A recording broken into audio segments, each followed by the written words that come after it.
Quero agradecer a presença do nosso convidado, o Dr. Nuno Rogério, os seus embaixadores, o responsável pelas relações internacionais do CDS, o Dr. Luís Queiró, e a todos aqueles que entenderam estar aqui connosco para o ouvir e dizer ao Dr. Nuno Rogério que esta não é a primeira vez, espero que não seja a última, que será o Instituto.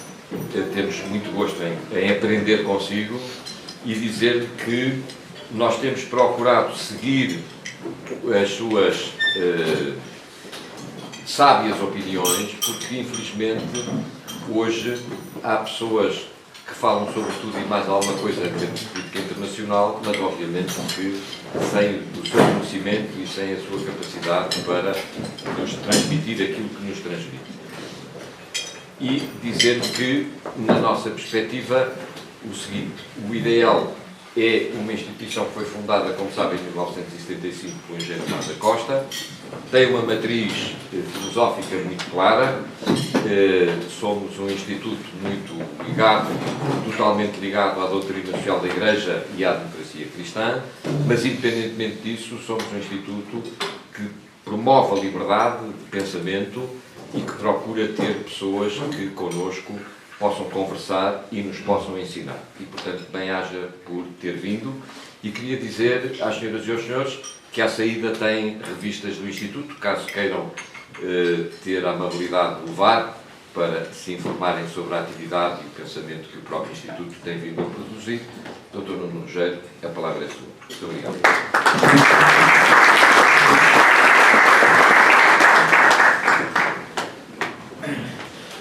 Caro Manuel, antes de mais, muito obrigado. Havia um velho filme português, o António Silva, que ele dizia: eu vou ser breve, e toda a gente dizia apoiar. Eu vou ser breve. Se me perguntassem qual era digamos, a grande ideia que pode definir o mundo atual, eu escrevi há pouco tempo um livro sobre isso, a grande ideia é a ideia do caos. O caos pode ter várias interpretações. O caos, do ponto de vista filosófico, tem uma leitura. O caos, do ponto de vista da mitologia, tem um significado. O caos, do ponto de vista da vida comum, tem um significado. Umas vezes é o grande nada, outras vezes é a confusão, outras vezes é o excesso de movimento, outras vezes é o desconhecido. Tudo isso está, no fundo, incluído na atual realidade internacional. De certa forma, temos aquilo que noutros tempos se chamou o processo de aceleração da história, que lembro-me que a falecida Agostina Bessa Luís um dia terá dito, para as grandes transformações que se estavam a dar no mundo a partir de 91, com o fim da Guerra Fria, que a história universal estava a transformar em algo que não era compatível com o coração humano, ou seja, as coisas eram demasiado rápidas e nós não conseguíamos viver normalmente tentando observá-las. Este caos tem um problema para nós, é que se é fácil analisar o caos depois de ele ter passado, é muito difícil analisá-lo estando nós envolvidos no mesmo. Ou seja, provavelmente nós precisávamos de alguns anos para perceber exatamente o que é que se está a passar. Precisávamos de alguns anos para perceber exatamente o que são as coisas fungíveis e as coisas permanentes, e precisávamos também de alguns anos para entender o que é que aquilo que neste momento estamos a ver é verdadeiramente essencial e aquilo que estamos a ver é uma ilusão, aquilo que é realidade e aquilo que é uma ilusão. Mas dentro deste aspecto do caos há dois elementos que ainda se mantêm. A ideia que existe, mal ou bem, uma ordem internacional, não no sentido de uma ordenação internacional, mas uma ordem internacional, no sentido em que ainda existem nações, ou Estados-nações, peço imensa desculpa, ainda existem Estados-nações. Segundo, as grandes organizações internacionais que nós herdámos de 1945 ainda existem, não há ainda uma dissolução dessas organizações, mas há dois elementos que nos podem preocupar para quem acha que realmente estas duas, a ordem internacional e as organizações internacionais, são importantes. Há dois elementos que podem ser preocupantes. Por um lado, há hoje tentativas, penso eu, acentuadas, de acabar com muitas das instituições internacionais que nasceram depois de 1945, máxima a própria Organização das Nações Unidas, independentemente de saber se ela é boa ou se é má. Segundo, há um profundo movimento de desrespeito daquilo que eram as chamadas fronteiras tradicionais, fronteiras físicas, e desrespeito também daquilo que nós considerávamos ser os princípios basilares do direito internacional público. E estes elementos são hoje agravados por um outro, um terceiro, que é aquilo que eu chamaria, e que é muito visível na atual política externa americana, e que é aquilo que eu chamaria a hiperpersonalização do Estado. Ou seja, os Estados Unidos já tiveram, praticamente desde o seu nascimento, presidentes muito muito idiosincráticos. Já tiveram presidentes que realmente tinham uma personalidade enorme, que quase que obscurecia os princípios fundamentais da República Americana. Já tiveram presidentes que, obviamente, cometeram erros magistrais, capitais, na condução da política externa e da política interna, mas pela primeira vez tem um presidente que se substitui às próprias instituições e que é mais importante que essas instituições. E, portanto, hoje, nos Estados Unidos, falar da presidência americana ou falar do Estado, sem falar do nome da pessoa que é o presidente e o representante desse Estado, é praticamente impossível.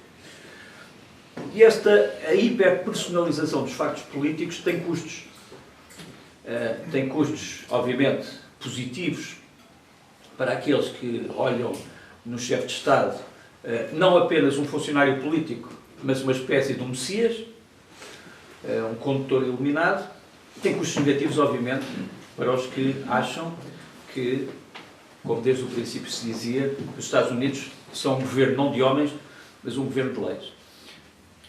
Esta é a primeira nota que eu gostaria de trazer. A segunda nota é de profunda desilusão de muitas pessoas que consideravam que os princípios que acabaram por triunfar em 1991, com o fim da Guerra Fria, o princípio da justiça dos povos, o princípio da liberdade, que obviamente nos une todos aqui no ideal. Eu não venho da vossa família política, mas prezo a liberdade acima de quase tudo.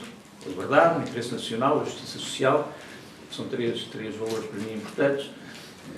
Mas, dizia eu, nós achávamos que estava mais ou menos estabelecido, que a partir de 91 se tinham estabelecido sistemas políticos de liberdade, sistemas políticos em que se conseguia conciliar aquilo que chamamos de interesse nacional e as liberdades civis, liberdades fundamentais, direitos e liberdades fundamentais. Considerávamos que os povos iriam deixar de transformar a vida uns dos outros pela agressão. Considerávamos que aquilo que eram as fronteiras internacionalmente internacionalmente estabelecidas eram invioláveis.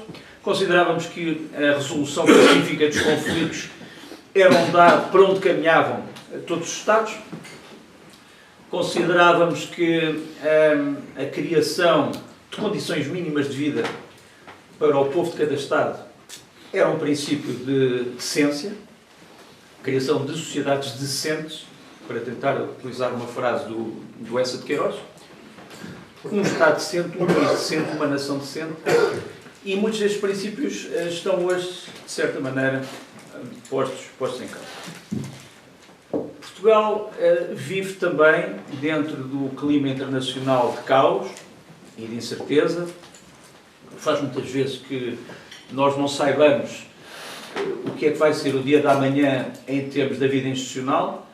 Há muitos funcionários do corpo diplomático que quase que receiam acordar, porque não sabem exatamente quais são as instruções que lhes vão ser dadas para esse dia. Eu já não digo para esse ano, mas eu digo para esse dia. Há muitas instituições que, pura e simplesmente, deixam-se paralisar, não tomam decisões, ou se tomam decisões apressadas ou precipitadas.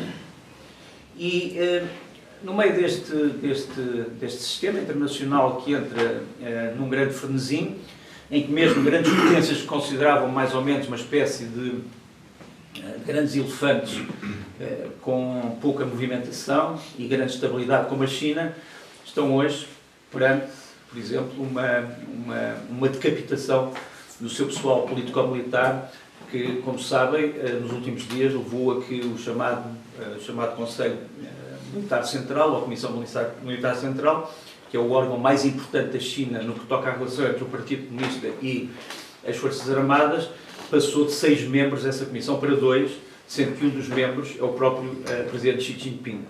Os outros 4 foram afastados e estão sob investigação, provavelmente alguns deles com a ameaça de serem condenados a penas graves, penas maiores, por determinado tipo de delitos. E, portanto, nem as chamadas grandes potências que eram consideradas estáveis, independentemente do que pensávamos da sua doutrina política, nem essas estão neste momento a salvo. E é neste barco,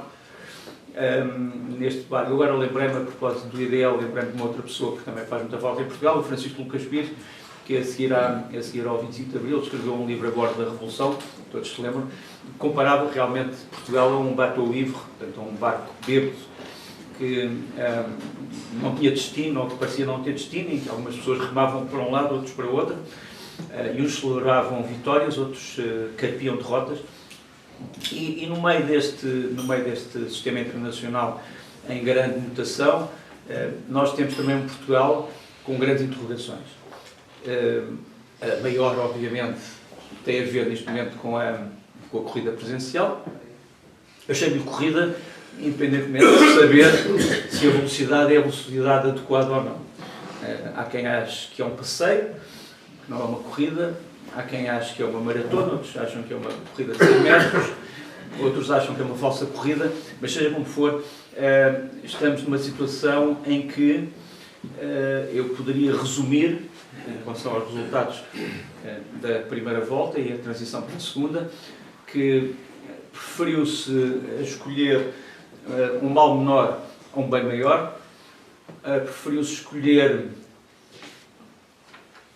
uma primeira-dama a um primeiro drama, preferiu escolher-se, de certa forma, uma solução que não ofenda ninguém, em vez de uma solução que provavelmente seja verdadeiramente definidora. Isso provavelmente faz parte do nosso destino. Um destino dentro deste barco bêbado, onde ninguém sabe que coisa quer, ninguém sabe que coisa tem também. E eu esperava que, e agora voltando para uma das pessoas que está aqui presente, a Sra. Embaixadora do Canadá, que aquilo que foi o discurso do primeiro-ministro canadiano, Mark Carney, sobre as médias potências e aquilo que dá poder às médias potências, pudesse ser aplicado a Portugal. Não vamos agora discutir se Portugal é uma pequena potência, se é uma pequena média, mas Portugal, dentro deste espectro internacional de grande caos, teria talvez alguma possibilidade de sobreviver ou de navegar bem se pudesse pôr-se de acordo quanto a 4 ou 5 princípios. O primeiro princípio é de que o desenvolvimento económico não pode ser distinto do investimento no bem-estar social, de que a economia não pode crescer sem um sentimento de justiça, ao mesmo tempo de um sentimento de acréscimo quantitativo. A ideia também de que nem tudo o que faz a força física dos Estados tem a ver com a sua força militar, pode ter a ver com muitas outras coisas, com o seu potencial tecnológico, com o desenvolvimento das novas gerações, com o equilíbrio financeiro das suas empresas, com a igualdade de oportunidades, etc. O discurso, para quem não ouviu, do Mark Carney sobre as médias potências, é um discurso muito interessante para quem quer pensar a sério sobre os caminhos para Portugal, para que ele deixe de ser, digamos assim, o tal barco bêbado e passe a ser uma embarcação com o destino certo e com a possibilidade de decidir para onde quer ir, para onde é que está de onde é que veio e o que é que não quer. Regressando muito rapidamente à questão da atual situação caótica da ordem internacional, queria só salientar um documento que foi publicado. O documento foi preparado há cerca de 6 meses, mas foi publicado só na semana passada, na sexta-feira. Era um documento que já circulava nos meios da Aliança Atlântica desde a terça-feira passada, portanto há praticamente uma semana, e que é a nova doutrina de estratégia nacional americana. Foi aprovada há muito poucos dias, portanto, e que contém algumas indicações preciosas sobre o que é que a atual liderança americana pensa fazer em relação aos seus destinos estratégicos. Eu ia associar uma frase que lá está contida com algo que foi dito ontem ou anteontem, há 2 dias, pelo secretário-geral da NATO, o Sr. Mark Rutte. O Sr. Mark Rutte dirigiu-se ao Parlamento Europeu, interrogando os parlamentares europeus e dizendo: mas os senhores acham mesmo que conseguem defender a Europa sem os Estados Unidos? É uma fantasia. É uma fantasia. Ele respondeu à sua própria pergunta: é uma fantasia. Ora bem, a doutrina estratégica americana que foi aprovada diz, páginas tantas, passo a citar: os Estados Unidos acreditam que a Europa tem força suficiente para se defender numa guerra convencional contra a Rússia e deve ser dada à Europa a capacidade para o fazer. É isso que está escrito na doutrina estratégica dos Estados Unidos. Portanto, a questão não é tanta de saber se os Estados Unidos idealmente seriam os salvadores da Europa, se a Europa idealmente poderia viver sem os Estados Unidos. A questão é de reconciliar as palavras com a realidade, e a realidade é de que os Estados Unidos aconselham a Europa a cuidar mais dela própria, do ponto de vista da defesa. E, portanto, alguém que nos aconselha a cuidar mais de nós próprios no capítulo da defesa, não pode ao mesmo tempo dizer que nós não podemos passar sem a sua proteção. Há uma contradição nos termos, obviamente. Mas isso faz parte daquilo a que nós chamaríamos uma quantidade de problemas psiquiátricos da própria política americana, que mistura elementos de esquizofrenia, elementos daquilo a que nós chamamos o bovarismo da Madame de Bovary, portanto, digamos assim, a distinção entre aquilo que são os nossos pensamentos e o que pensamos sobre nós próprios e aquilo que é a realidade. Há elementos de distúrbios de personalidade, dupla personalidade ou até tripla personalidade, e tudo isso, infelizmente, está neste momento, é infelizmente notório na política externa americana. Quer dizer, os Estados Unidos ao mesmo tempo dizem-nos a Europa tem que se defender a si própria, a Europa tem que gastar mais dinheiro na defesa, a Europa tem que cuidar dos seus próprios interesses e ao mesmo tempo diz-se, mas nós estaremos aqui para o fazer. Não faz sentido. Não faz sentido. A questão da Europa não é, obviamente, a declarar hostilidade face aos Estados Unidos, de maneira nenhuma. A questão da Europa não é a declarar guerra política ou económica ou militar aos Estados Unidos. A questão da Europa é dizer, bom, se deixam de ser os nossos protetores, nós temos que ser nós próprios os nossos protetores. Se deixam de ser as nossas garantias de segurança, nós temos que ser as nossas próprias garantias de segurança. E este era um caminho que eu acho que estava a ser compreendido desde há uns meses atrás e desde que a Europa acordou no famoso plano Rearm Europe, que depois deu origem a vários subprogramas, o programa SAFE e outros, e que no fundo dizia muito simplesmente isto: a Europa, que é acusada, segundo a velha frase, de ser o tal gigante económico, o anão político e o não existente militarmente, passaria a ser não só um gigante económico, mas um ator político relevante e um ator militar que corresponderia à sua potência económica. Era isso, no fundo, que estava por trás das declarações, quer da Comissão Europeia, quer do Conselho Europeu, quando se planeou o tal programa Rearm Europe. Este programa, este caminho estava bem traçado. Quer dizer, no fundo, o que se dizia aos europeus é, pela primeira vez, nós temos que verificar que nós próprios temos que construir o nosso destino. Não podemos ficar dependentes eternamente de uma potência que está neste momento afetada por vários problemas psicológicos ou psiquiátricos no que toca à sua liderança. Portanto, o que a Europa diz é, não é contra os Estados Unidos, é sem os Estados Unidos. Nós temos que saber viver sem os Estados Unidos. Podem comparar isto, podem usar várias metáforas, dizer que é, no fundo, o filho que sai de casa do pai, que se torna maior. Podem dizer que se trata de um divórcio que, no fundo, resulta numa conciliação entre as partes. Podem dizer que é uma separação de facto, ainda sem divórcio. Podem dizer o que quiserem. Podem dizer até que é um casamento com separação de bens. Enfim, eu até diria de separação de bens e de separação de valores, porque esse é outro problema que neste momento se coloca na relação entre os Estados Unidos e a Europa. É que, até hoje, nós sabíamos que, nos últimos dezenas de anos, os Estados Unidos e a Europa tinham, obviamente, interesses diferentes, interesses políticos diferentes, interesses económicos diferentes, mas tinham, em princípio, valores comuns. Hoje, isso está posto largamente em causa. Saber se os valores são ainda valores comuns. Não tanto por causa da Europa, mas por causa de algumas declarações que aparecem frequentemente na política externa americana. Podem dizer assim, mas são meras palavras.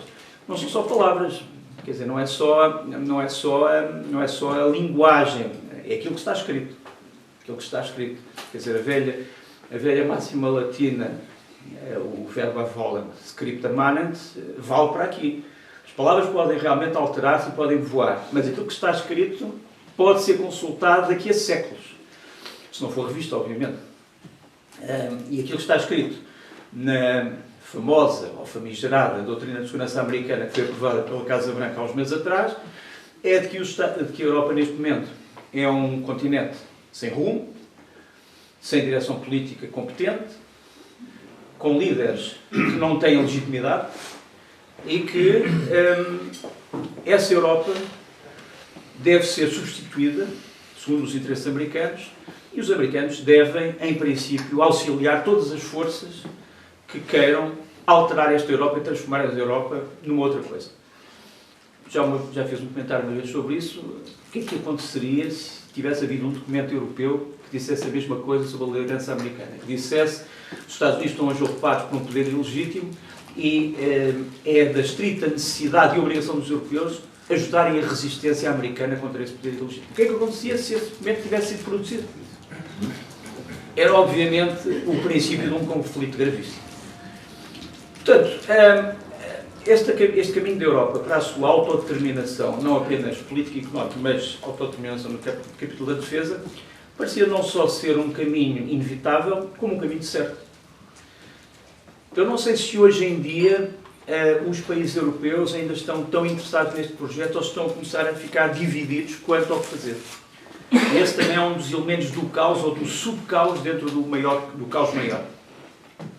E, portanto, eu realmente peço desculpa por não vos trazer aqui grandes respostas, mas espero que humildemente tenha trazido pelo menos algumas perguntas. Não vos trago grandes respostas porque não as tenho, não vos trago grandes respostas porque aquilo que nós achamos que está mal pode ser pior, porque alguns problemas que eu aqui levanto não têm resolução. Eu faço parte de um grupo de pessoas que considera que nem todos os problemas têm resolução, e portanto eu acabava só por vos dizer que já contei essa história a algumas pessoas, mas há uma velha, foi a minha primeira anedota soviética. Eu visitei a União Soviética pela primeira vez em 1989, pela segunda vez em 91, com os meus alunos, na altura ainda jovem assistente, mas jovem assistente da universidade, levei os meus alunos de Relações Internacionais e estivemos em Moscovo praticamente no fim da Guerra Fria. O sítio mais popular de Moscovo nessa altura era o restaurante McDonald's. Tinha aberto o primeiro restaurante McDonald's no Parque Gorky. Havia filas enormes para se conseguir chegar ao restaurante. Mas foi aí que eu me lembro da primeira anedota soviética. Os russos, antigos soviéticos, ou parte dos antigos soviéticos, têm um grande sentido de humor. Aliás, é preciso ter um grande sentido de humor para se poder resistir tanto tempo a um sistema como o sistema concentracionário que existia. E a primeira anedota é uma anedota de dois russos, vamos chamar Sergei e Boris, para complicar mais as coisas, que iam num velho Lada, um velho automóvel nos Montes Urais, e que se despistam e caem, o automóvel esbarra contra um rochedo, um deles consegue se agarrar ao rochedo, o outro cai no precipício, podemos chamar que o que se agarrou é o Boris, o que está a cair é o Sergei, e o Boris diz: Sergei, estás bem? Ele diz: não sei. Ele diz: porquê? Porque ainda não acabei de cair. E esta anedota, que de certa forma traduz, ou trazia na altura, a grande incerteza da passagem de um sistema concentracionário para um sistema que não sabia exatamente o que é que ia ser. Em 91 notava-se uma grande euforia em Moscou. Foi dos tempos em que, quer dizer, se eu tivesse que olhar na história um momento de tanta euforia, de tantos gritos em favor da liberdade, tantas pessoas com ideias sobre o que fazer. Eu lembro que no Ministério dos Negócios Estrangeiros russo, na altura, um antigo diplomata russo que esteve colocado em Lisboa, na altura do famoso golpe entre aspas ou sem aspas, contra o Gorbachev, o ministro Sergei Krylov, ter dito que havia um plano de construir um monumento às vítimas de Stalin dentro do Ministério dos Negócios Estrangeiros russo. Esse monumento nunca foi construído, mas que havia esse plano nessa altura. E havia muitas pessoas com muitas ideias, porque a Rússia é um poço de pecados, mas é também um poço de virtudes. E possui uma riqueza extraordinária que devia ser aproveitada. O problema da Rússia é que esteve sempre num dilema. A Rússia ou foi sempre uma grande potência, ou foi um regime de liberdades. Quando foi um regime de liberdades, não era uma grande potência. Quando era uma grande potência, não era um regime de liberdades. E a grande questão é saber se pode conciliar os dois. Estava-me a referir muito rapidamente a uma questão importante, que é da decadência de um grande Estado, que obviamente foi, infelizmente para muitos países do mundo, o símbolo da escravidão, o símbolo da submissão. Foi a União Soviética que escravizou muitos países durante o século XX. Hoje muitas pessoas já se esqueceram disso, muitos até acham que hoje isso nunca aconteceu. No fundo, nunca se passou nada, nem com a União Soviética, nem com aqueles que acreditavam fielmente que a União Soviética era o modelo último da organização política. E a decadência deste Estado e, no fundo, o seu fim, foi uma situação que ainda não foi ultrapassada. Quer dizer, tecnicamente a União Soviética acaba em 1991, mas nós ainda vivemos debaixo de alguns restos dessa União Soviética. Uma grande escritora de ficção científica, ou aquela que nós chamávamos de ficção especulativa, a Ursula Le Guin, dizia que pior do que o Stalin em carne e osso era o chamado Stalin na alma. Ou seja, os stalinistas, muitos deles nunca se reconheceram como tal, passaram a utilizar outros nomes, desde libertários até sociais-democratas, mas dizia eu que as pessoas com o Stalin na alma continuaram a infernizar a humanidade nas últimas décadas, sob vários nomes. E ainda não passámos essa fase. As pessoas, primeiro, que nunca recusaram verdadeiramente abandonar o tipo de pensamento que tinha levado à experiência stalinista, por sua vez já era um refinamento daquilo que tinha sido a experiência leninista, em muitos aspectos.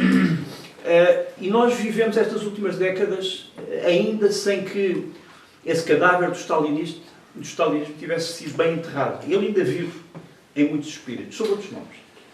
Isso seria bom, um dia destes, fazermos uma conferência sobre isso, sobre a maneira como o neo-stalinismo ressuscitou sob outras formas e continua a ser um elemento que inquina o processo político, o discurso político, incluindo o discurso político em Portugal.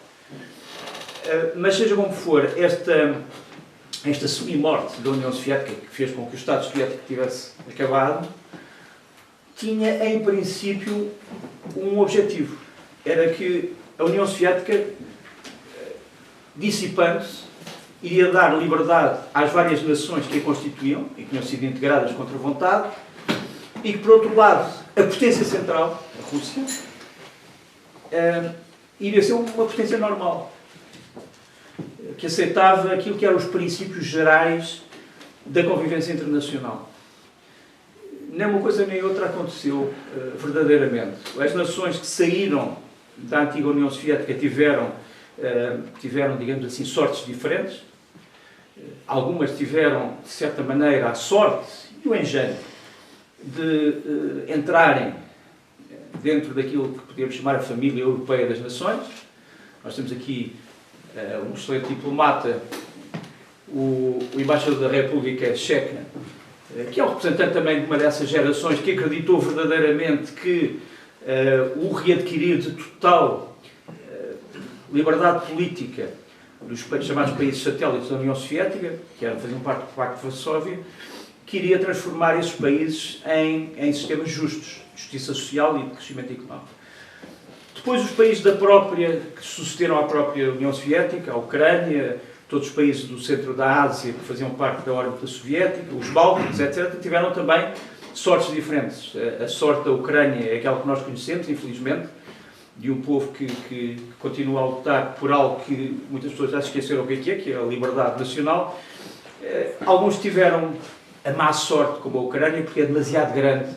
Por ser demasiado grande, obviamente faz com que a Rússia não recupere a sua grande ambição territorial. Isto já era dito pelos velhos pensadores soviéticos, que sem a Ucrânia a Rússia deixaria de ser aquilo que pensava poder ser. Outros dos componentes, os países da Ásia Central, infelizmente tiveram sortes diferentes. Uns transformaram-se numa espécie de tiranias, no sentido antigo, tiranias asiáticas, em que se fez uma espécie de um circo sobre a questão dos direitos fundamentais. Outros enfileiraram economias razoáveis. Os Bálticos tiveram a sorte de não só poderem entrar dentro da família europeia das nações normais, mas depois também na própria Aliança Atlântica. Seja como for, tiveram sortes diferentes. O que continua com o mesmo tipo de tragédia é o próprio núcleo central da própria Rússia. Continua dividida entre o ser um país grande e um país com direitos fundamentais. Entre ser um país que não agride os outros e um país que não pode viver sem agredir os outros. Entre o país que respeita a cultura dos outros e a identidade dos outros e um país que acha que a identidade de alguns e a cultura de alguns é a sua própria morte. E nós continuamos como isto, com o problema central das discussões europeias neste momento. Não queria acabar sem mais uma vez agradecer a Manuel Monteiro e ao IDL. O IDL que tem três elementos associados que são interessantes. Primeiro, a figura do Adelino Amar da Costa, que muitos consideram que, se tivesse vivido, podia ter sido revelado como um dos grandes motores do processo político português. Depois, o próprio nome IDL, Democracia e Liberdade. Evidente que a palavra democracia tem costas muito largas. Não nos esqueçamos que o regime da Coreia do Norte é uma democracia popular. Mas a palavra liberdade é uma palavra muito importante para todos nós. A liberdade implica muitas coisas, obviamente. Implica também a responsabilidade. E a liberdade implica liberdades, sem dúvida. E acho que isso nos une, de certa forma, muitas formas, acho que quase todas as formas, aqui nesta sala. Depois o facto, sempre achei curioso, IDL, se eu pronunciasse de uma determinada maneira, por exemplo, à francesa, seria IDL e seria o ideal. Portanto, IDL e ideal também transforma a discussão numa outra coisa. Todos nós temos convicções, todos nós acreditamos em alguma coisa. Nem sempre acontece isto no processo político português. Para mim, um dos grandes problemas das presidenciais, isto ainda está a funcionar, ou não? Não, estou a brincar. um dos grandes problemas do processo político português desde há muito tempo, mas acho que é notório nestas presidenciais e no processo político recente, é que as pessoas com ideais, no sentido de convicções, são cada vez mais raras, são raráveis ou avis raras. E, portanto, eu não tenho sempre a certeza de que todos os atores políticos principais portugueses tenham convicções. Sei que têm direções, sei que têm flexões, sei que têm inflexões, sei que têm reflexões, mas não tenho sempre a certeza, e agora estou também a entrada do meu ilustre colega Duarte Abcacis, disse coisas importantíssimas, peço imensa desculpa, não tens ouvido. Mas eu sinto-me aqui muito em família, porque há aqui não só o núcleo do IDL, mas também o núcleo que nós chamamos o núcleo dos clássicos, que é um pequeno grupo de antigos colegas da Faculdade de Direito de Lisboa. Está aqui o João Correia Nunes, está o Gonçalo Algures, está ali o Eduardo, e que nos reunimos também num outro sítio que tem mais 2 sócios do IDL, que é o Ciclo Essa de Queiroz, somos 202, e reunimos várias vezes, também para refletir sobre Portugal. Mas falava eu da falta de ideais, falta de convicções, e é um problema em Portugal. Porque eu noto que muito pensamento político português de alguns líderes importantes é feito, isto é uma piada que também se aplica aos Estados Unidos, porque diz que acontece o mesmo com o Presidente Trump, é feito do último almoço que teve com uma pessoa que lhe incutiu algumas ideias. E até ao próximo almoço ele será convicto em relação àquelas ideias daquele almoço. Não sei se é assim, sei que o falecido Vasco Polido Valente fazia esse comentário sobre várias pessoas, não vou dizer quem, mas dizia, esta pessoa é uma pessoa inteligente, mas só com uma ideia, porque para entrar uma segunda ideia tem que tirar a primeira da cabeça. E realmente a falta de convicções, é um problema em Portugal, mas enfim, havia quem dizia que a falta de convicções se resolvia com a agremiação de conselheiros que tinham convicções. Portanto, não era importante que o chefe de Estado ou o chefe de governo tivesse convicções, era importante que os seus conselheiros tivessem. O problema é quando os conselheiros também não têm e começamos a descer na escala zoopolítica e isso causa-nos grandes problemas. Mas, portanto, queria acabar dizendo-vos que tive o prazer de estar aqui. Peço imensa desculpa por ter sido interrompido por razões familiares, mas eu sei que o ideal preza a família e, portanto, se calhar eu até fiz isto de propósito, para testar as vossas convicções, mas onde for, quero agradecer. Todos nós aqui queremos o melhor para Portugal. Este é o sítio onde nós nascemos, é o sítio onde nós havemos de morrer. Quando o Manuel Monteiro disse que esperava que esta não fosse a última vez que eu vinha aqui, não depende de mim. Não depende de mim, mas no que depender de mim, não será a última vez, sem dúvida. E gostava que todos nós pudéssemos não nos envergonhar de falar mais sobre Portugal, as suas opções, não nos envergonhássemos de intervir politicamente. Intervir politicamente não significa de todo fazer parte de um partido político. Há muita política para além dos partidos. Eu não tenho nada contra os partidos políticos, também não tenho nada a favor, mas seja como for, acho que a independência é também uma forma de participação política importante. Acho que ninguém deve ter vergonha das suas convicções, quando as tem, não deve ter vergonha disso. Eu sei que há pessoas que também não têm vergonha de não ter convicções, mas acho que a nossa intervenção política é muito importante, todos os setores, não devemos estar calados perante aquilo que achamos que é uma injustiça, não devemos estar calados perante aquilo que nós achamos que é o impor sobre Portugal uma forma de noite, de onde não vem dia, e portanto, congratulo pelo facto do IDL ainda existir e de continuar ativo, e desejo felicidades a todos e possamos neste caos viver um grilo. Penso que podemos deste caos extrair algumas lições, mas delas é que não podemos desistir de pensar, não podemos desistir de refletir e não devemos estar tentados a seguir outros apenas porque sim. O apenas porque sim é um princípio político pernicioso. Um princípio e um fim político pernicioso. E, portanto, mais uma vez, agradeço a vocês, a todos, ao ideal do ideal e ao Manuel Monteiro na pessoa de representante. Muito obrigado.